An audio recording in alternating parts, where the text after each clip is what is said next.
Hai, apa kabar semuanya? Semoga kabar Anda baik-baik saja. Terima kasih karena sudah memberikan support dan juga kesetiaan Anda untuk membangun channel Codot Film. Yuk kita lanjutkan alur ceritanya, sambil siapin kopi dan cemilan, setting suara volume full. Gasken. Menang. Swoosh! Sosok Xiao Yan telah berubah menjadi meteorit berwarna darah di depan mata kaget yang tak terhitung jumlahnya saat dia menembak ke arah Gu Yao yang berwajah pucat. Teratai api 4 warna memancarkan kilau cerah. Gelombang kekuatan seperti pemusnahan meluap darinya, menyebabkan semua energi di dekatnya menjadi kekerasan. Kisepetan Xiaoyan Sesepat Killet. Hanya dengan sekejap, dia muncul 100 kaki di depan Gu Yao. Energi liar dan kekerasan yang dilepaskan oleh teratai api benar-benar menyebabkan Gu Yao merasakan aura kematian.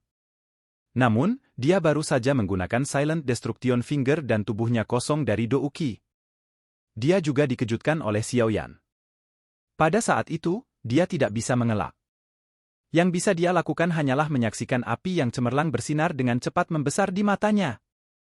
Wajah semua orang dari klan Gu berubah saat mereka melihat Xiao Yan tidak berniat berhenti. Xiao Yan bermaksud memberikan pukulan mematikan. Xiao Yan, tunjukkan belas kasihan. Tepat ketika teratai api di tangan Xiao Yan hendak menyentuh tubuh Gu Yao, desahan tak berdaya tiba-tiba bergema di atas stadion.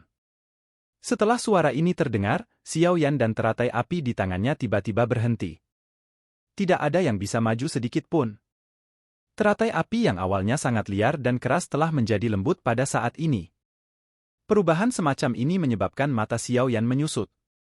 Dia mencoba untuk berjuang, tetapi dia akhirnya menemukan bahwa dia tidak dapat bergerak bahkan sedikit pun.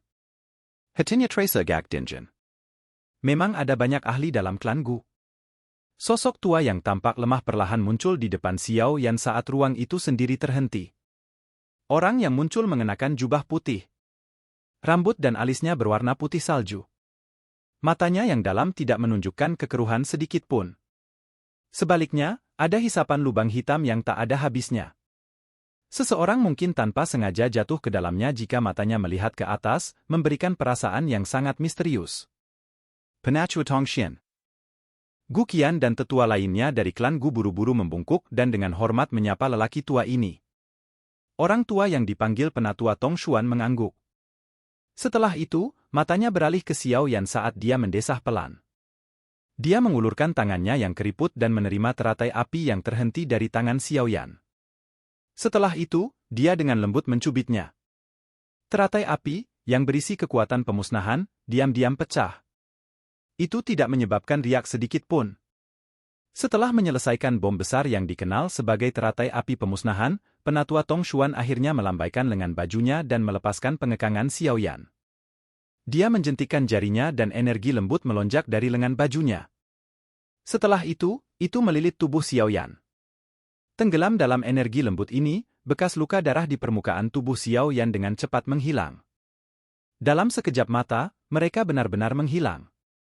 Terima kasih banyak, Elder. Xiao Yan merasa terpesona di hatinya saat menyaksikan keterampilan Penatua Tong Xuan. Dia bukanlah seseorang yang tidak mengerti. Jelas tidak mungkin baginya untuk membunuh Gu Yao di alam Gu ini. Karena ini masalahnya, dia telah menggunakan kesempatan ini untuk mundur, menangkupkan tangannya ke Penatua Tong Xuan, dan berterima kasih padanya. Penatua Tong Xuan mengangguk sambil tersenyum. Matanya perlahan menyapa Xiao Yan. Sesaat kemudian, dia berkata dengan suara serak, tidak disangka klan Xiao masih bisa menghasilkan seseorang seperti ini. Kemungkinan Xiao Xuan akan sangat senang jika dia tahu tentang ini.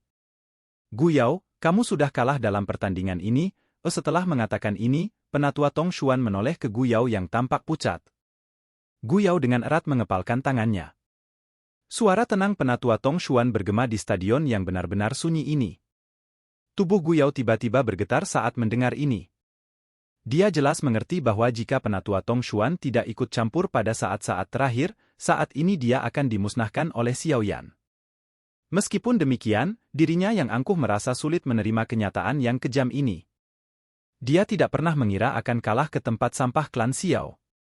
Seseorang yang belum pernah dilihatnya dengan serius. Kemenangan adalah kemenangan. Kalah berarti kalah. Jika Anda bahkan tidak memiliki keberanian untuk mengakui bahwa Anda telah kalah, apa hak Anda untuk menjadi seorang jenderal dari Black Submerged Army? Apa hakmu untuk menjadi Raja Tenggelam Hitam? Suara samar penatua Tong Xuan mendapatkan ketegasan tambahan ketika dia melihat kepalan tangan Gu Yao yang erat. Gu Yao menggetapkan giginya. Sesaat kemudian, dia akhirnya menghirup udara dalam-dalam. Matanya tertuju pada Xiao Yan saat dia dengan enggan berkata, aku telah kalah." Gu Yao benar-benar mengaku kalah. Stadion benar-benar sunyi saat semua orang memandang ke langit. Ketidakpercayaan memenuhi mata banyak anggota klan Gu. Gu Yao bisa menduduki peringkat teratas di antara generasi muda klan Gu. Namun, bahkan dia telah dikalahkan oleh keturunan klan Xiao yang ditolak. Realitas kejam semacam ini menyebabkan mereka merasa sangat tidak percaya. Bagaimana ini mungkin? Lin Xiu, Ling Quan, dan yang lainnya melebarkan mulut mereka. Mereka benar-benar tidak bisa berkata-kata. Akhiran semacam ini telah melampaui semua harapan mereka. Xiao Yan bukanlah orang biasa. Hal-hal yang dia alami jauh dari apa yang bisa dibandingkan dengan Gu Yao. Tidaklah mengherankan bahwa dia muncul sebagai pemenang. Sedikit dari Anda seharusnya tidak memprovokasi dia di masa depan. Jika tidak, Anda hanya akan mencari penghinaan Anda sendiri. Gu Zhen menggengket kepalanya. Dia melihat sosok di langit. Sosok itu tampak kurus, tetapi memiliki tekad seperti gunung. Lin Xiu dan yang lainnya melebarkan mulut mereka ketika mereka mendengar ini, tetapi mereka tidak mengatakan apapun. Bahkan Gu Yao telah dikalahkan oleh Xiao Yan. Dengan kekuatan mereka, melangkah maju setara dengan membiarkan pihak lain memukul wajah seseorang. Gu Yao tersenyum saat melihat cara mereka bertindak. Matanya tiba-tiba beralih ke hutan besar yang sangat jauh dari stadion. Sebuah cahaya melintas di matanya. Ceka-ceka, dia bahkan menggunakan Silent Destruction Finger tapi tetap saja kalah. Pukulan yang diterima Gu Yao kali ini cukup hebat, sepertinya kita telah meremehkan Xiao Yan ini. Sebuah pohon yang menjulang tinggi berdiri di tempat mata Gu Zhen mendarat. 3 sosok berdiri di atas pohon. Seorang pria berjubah perak sedang melihat ke langit dan tertawa. Dia memang sangat kuat. Jika dia berada di level yang sama dengan Gu Yao akan menderita kekalahan lebih cepat. Seorang pria bertampang kekar dengan suara seperti guntur berbicara dengan keras. Meskipun orang ini tampak bodoh, aura yang merembes dari tubuhnya sangat kuat. Itu seperti bumi, tampak berat dan kuat. Jika dia adalah bintang Do Uzun 8, bahkan kalian berdua tidak akan cocok untuknya, sebuah suara lembut terdengar. Itu datang dari sosok yang berdiri di depan. Orang ini berpakaian sederhana. Dia tampan dengan penampilan yang memberikan perasaan halus. Auranya tidak tampak lebih kuat dari 2 lainnya. Namun, dia jelas merupakan pemimpin dari ketiganya dari tempatnya berdiri. Bagaimana dengan kakak laki-laki? Pria berjubah perak itu tertawa saat dia bertanya. Mungkin kita berdua akan berakhir dengan luka serius, pria berpakaian hijau itu tersenyum hanya untuk memberikan jawaban yang mengejutkan. Pria bertampang kuat dan wajah pria berjubah perak sedikit berubah ketika mereka mendengar jawabannya. Orang ini mungkin tampak damai, tapi tulangnya menyembunyikan kekejaman yang lebih besar dari semua orang di sini. Kekejaman ini mungkin didapat dari mengalami banyak pertempuran hidup dan mati. Pria berpakaian hijau itu tersenyum dan berkata, "Jangan repot-repot dengan masalah Sun Er di masa depan. Xiao Yan ini telah mencapai persyaratan minimum kami. Selain itu, tidak ada yang bisa melarikan diri jika kita benar-benar membuatnya marah. Meskipun Gu Yao telah gagal kali ini, sepertinya dia tidak akan dapat menghindari beberapa masalah di masa depan." Untungnya aku tidak menjulurkan kepalaku. Pria berjubah perak dan pria bertampang kekar itu tertawa ketika mendengar ini. Itu benar, kakak, apa kau tidak perlu pergi dan mengikuti tes? Pria berpakaian hijau itu menggelengkan kepalanya dan dengan lembut berkata, saya sudah mengikuti tes. Oh? Bagaimana hasilnya? Pria berjubah perak dan pria bertampang kekar mengungkapkan ekspresi bersemangat di wajah mereka ketika mereka mendengar ini. Saya baru saja mencapai garis keturunan kelas 9. Pria berpakaian hijau itu tersenyum. Dia memutah kepalanya. Tato klan yang sangat cerah dengan warna pelangi samar yang mengalir di atasnya perlahan muncul di dahinya. Sial, kelas 9. Kelompok pria berjubah perak itu tanpa sadar menghirup udara dalam-dalam saat mereka melihat tato klan ini. Wajah mereka dipenuhi dengan rasa iri dan rasa hormat. Sepertinya nilai garis keturunan kakak laki-laki mengejar Sun Er. Pria berpakaian hijau itu menggelengkan kepalanya saat mendengar ini. Matanya tertuju pada sosok yang memikat di kejauhan sebelum bergumam, bagaimana bisa begitu mudah? Garis keturunan Sun Er adalah yang paling sempurna dalam sejarah klan Gu.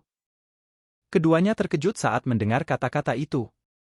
Mereka tampaknya telah memikirkan sesuatu, dan ketidakpercayaan muncul di mata mereka. Mungkinkah? Tidak mungkin, kan? Baiklah, karena pertandingan telah berakhir, Xiao Yan, Gu Yao, kalian berdua harus pergi. Penatua Tong Xuan di langit melambaikan tangannya pada Xiao Yan dan Gu Yao saat dia berbicara. Xiao Yan sedikit mengangguk saat mendengar ini. Dia menangkupkan kedua tangannya ke arah penatua Tong Xuan. Setelah itu, dia berbalik dan kembali ke kursinya di depan banyak mata yang hadir tanpa melirik Gu Yao. Penatua Tong Xuan meraih ke tanah setelah melihat mereka berdua kembali ke tempat duduk mereka. Alun-alun, yang rusak sampai ratusan lubang muncul, mulai bergetar. Batu-batu besar yang tak terhitung jumlahnya dengan cepat menyembul keluar. Setelah itu, dengan gelombang lengan penatua Tong Xuan, pecahan batu besar itu menghilang entah kemana. Kotak batu besar yang rapi dan halus sekali lagi muncul di mata semua orang. Aku akan melakukan upacara yang tersisa. Penatua Tong Xuan tiba-tiba berkata setelah menyelesaikan tindakan ini. Gu Qian dan sesepuh lainnya terkejut saat mendengar kata-kata ini. Segera, mereka tampak memahami sesuatu. Sebuah ekspresi terkejut muncul di mata mereka saat mereka segera membungkuk dan menyingkir. Penatua Tong Xuan perlahan mendarat dari langit setelah sesepuh lainnya mundur. Setelah itu, matanya yang tersenyum beralih ke sosok yang memikat di area khusus. Dia dengan lembut berkata, Sun Er, giliranmu, silakan pergi ke. Oke guys, jangan lupa like, comment, share, and subscribe di channel Codot Film. See you next video, peace out and bye-bye.